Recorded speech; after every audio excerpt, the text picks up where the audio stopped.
horses. Good day to you, partner. I'm keen, and I can already tell that I'll be your best friend in this forsaken camp.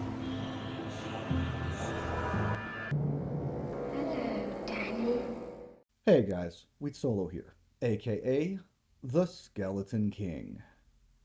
So I'm trying to make a summonsin work with the claws that were added in last season, but I'm trying to make it work with either Shockweb or Fire Blast. And the reason why is Shockweb and Fire Blast have a ton of fucking synergies. And it's basically pointless for a player because you can't give enough hard points for it to matter. But what if I told you that Shadow Warrior didn't care whether the point in the skill was a hard point or a soft point? That's what makes it so appealing. You can have one point in a skill and a bunch of soft points, and all those soft points actually affect the damage. So you see on the screen right here, tons of synergies on both skills, and they just go up to the max. Now, right now, I'm running it with an Act 3 Merc with a Dual Dream setup. I think that is viable. I don't think Ashudas and Ormus is very good. They're kind of there just for FCR and a little bit of Pierce. But the Act 3 Merc, as you should know by now, is based on Mastery. So having more Mastery on your gear doesn't do anything for him. Having Pierce definitely would help. And of course, you could just go full Pierce variant, which would help improve his static shock. You could go also Inno with Crescent Moon, or Inno with Crescent Moon Exile and go more defensive. And just Crescent Moon Inno just makes the static field more consistent because basically you're kind of worried about the fact that if his FCR is low, he's not going to cast static shock enough. Life after each kill shouldn't matter because this Merc has a lot of life after each kill. Now, unfortunately, he is going to die in this map, and I had issues with him dying, which is why I'm thinking it might just be better to go with the good old standard Emilio and Infinity, but I do think Act 3 could work on this build. Now, the playstyle, I think, in-game, and now you might notice I was doing a lot of extra swapping. That's not necessary. That was basically just to get my skills to be slightly closer to what I think they should be like more on live because this is beta, which is why I didn't spend too much time on the gear. It's very basic stuff. Nothing exciting popped out. But basically, if I was playing on closed and I had better gear, I could basically get Shadow Warrior up to like 50 without doing that annoying swap. That would be my target. Maybe 50 would be a little high, but basically my traps would probably be a bit higher. I'd have some more FCR, which I think would really help.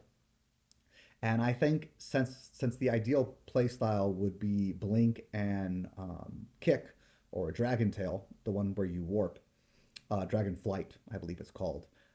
Maybe some IAS would help as well. I actually don't know if Kick is affected by IAS.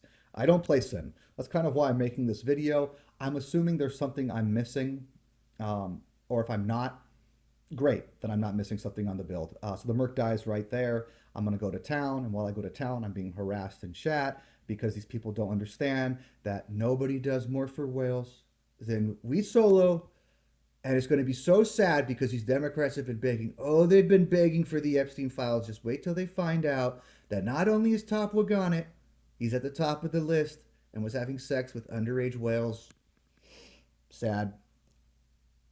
And, that's what I have to deal with as a Skeleton King. And, but that's okay because the truth's going to come out. So, the truth coming out. What do I think about this build as it stands right now? I'm going to play around a little bit more with it in case there isn't something I'm missing.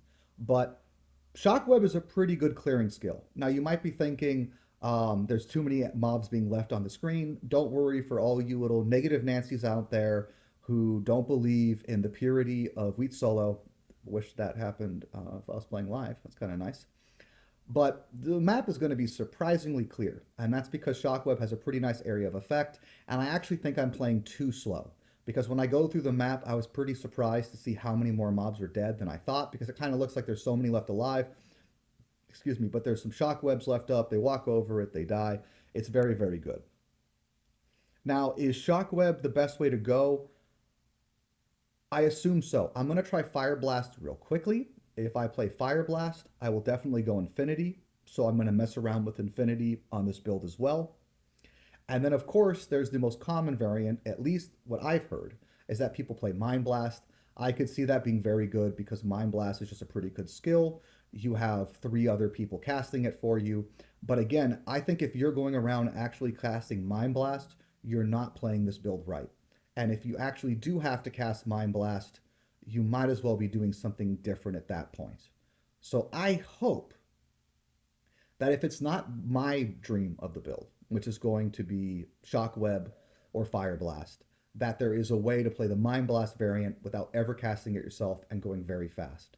Now, I don't think Mind Blast is going to do that, which is why I'm not trying it yet. I'm going to try that at the very end. And you can see this build absolutely wallops the map boss. We're talking about Shockweb doing literally 10k damage a second every time it ticks. Now, yes, it's a lightning skill, so it's a range of 1 to, 10,000 or more than 10,000 likely.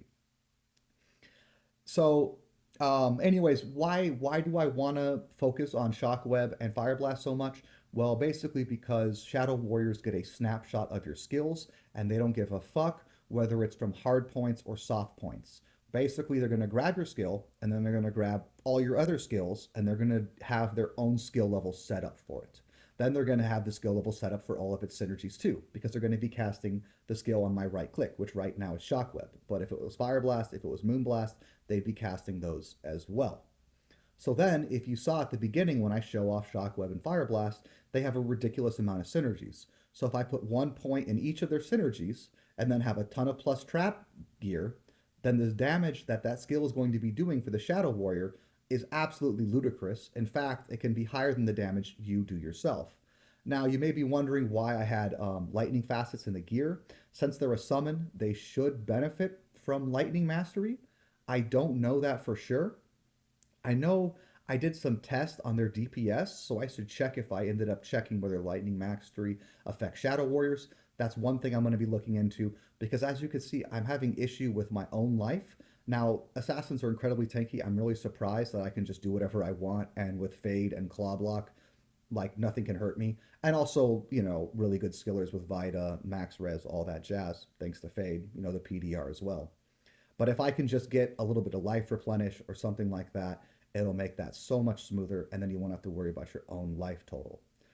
But anyways, is there anything else I can really think about talking about this? I don't think so as of right now.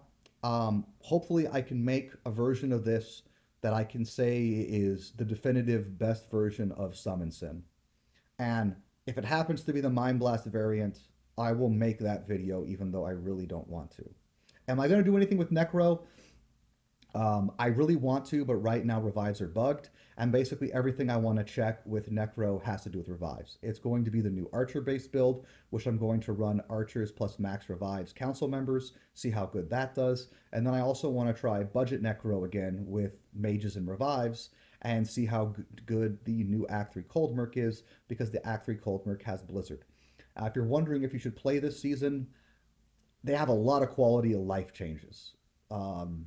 Basically, I know you already know about the material stash, but now there's also ways to craft things that are more automated or upgrade things like small rejuves into bigger rejuves. It's just going to be very, very nice. Is there a lot of new content? Doesn't look like it, unfortunately, but I do like some of the changes they're making. They're fixing melee splash damage, some range damage. So maybe I'll see you guys in the season. Skeleton King out. GG. Come and play with us, Danny. Forever